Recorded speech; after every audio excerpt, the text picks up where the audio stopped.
let's go to Simon Welsh from Redbridge Group now. He's a director. We were talking about this just last week, Simon, about housing and how this is being a focus in the focus groups that you are conducting.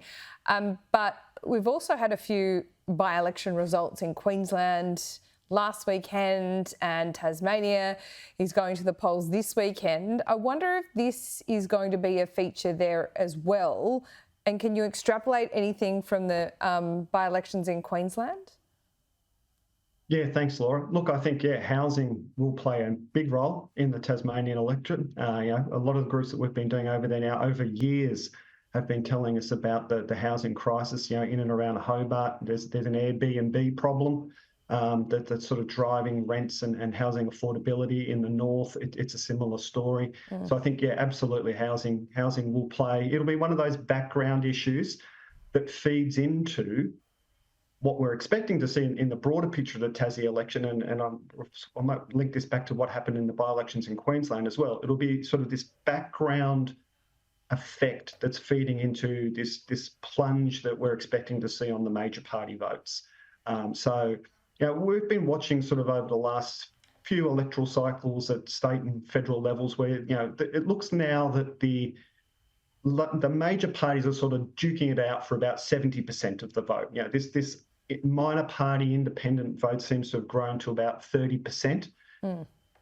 We think in this coming state election in Tasmania that major party vote might be closer to 60 rather than to 70. And that the independents, the minor parties and so forth will pick it up. It'll mean that, Jackie Lambie Network will have a pretty good day in the north. The Greens and other independents will have a pretty good day in the south. And it's a whole suite of issues around housing, around health, around infrastructure. All these things are feeding into this erosion of the major party vote. So I think housing is one of those, definitely in Tasmania, and it just sort of speaks into this further erosion.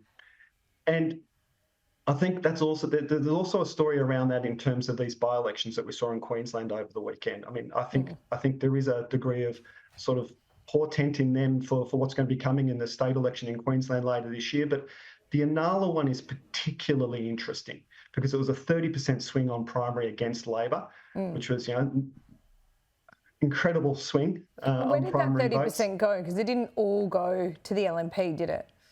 This is the interesting thing. It didn't all go to the LNP, but a sizable proportion of it did. And where it's the candidates that have done really well seem to be those candidates that came from within the Vietnamese community. There's a relatively large Vietnamese community in Anala, and those candidates, including the Liberal candidate, seem to have done particularly well. And I think this is the fascinating sort of strategic issue around that election is, we've been watching this major party vote erode. One of the bastions, particularly for Labor, one of the bastions of that loyal party vote had been these culturally diverse communities, particularly in the outer suburbs and middle suburbs of our major cities.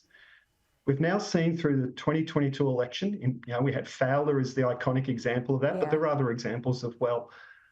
It now looks like, I think it's pretty safe to say, it now looks like that diverse voter cohort is now on the move in the same way that all the other voter cohorts have been on the move, and this erosion of the two-party vote may be even extending into these diverse communities. If that's so, the sort of the strategic implications of that, even the implications of the types of candidates you stand in these communities becomes really important.